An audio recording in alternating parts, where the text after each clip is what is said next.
Hello' everyone, ব'লক আজি চাওঁ চিকেন কষা কেনেকৈ ইজিলি বনাব পাৰি, তাকো সোনকালে।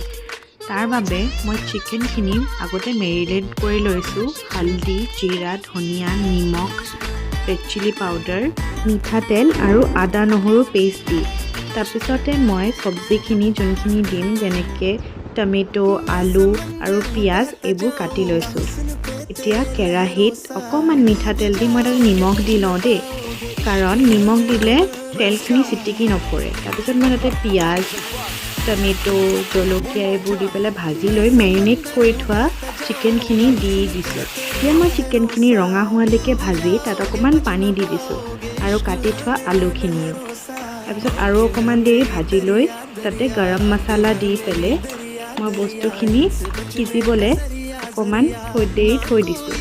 এতিয়া গাৰ্নিচিঙৰ বাবে ওপৰত মই ধনিয়াখিনি দি পেলাই আমাৰ এতিয়া ইজি চিকেন কষা ৰেডি খাবলৈ। থেংক ইউ ফৰ ৱাচিং। আসসালামু আলাইকুম।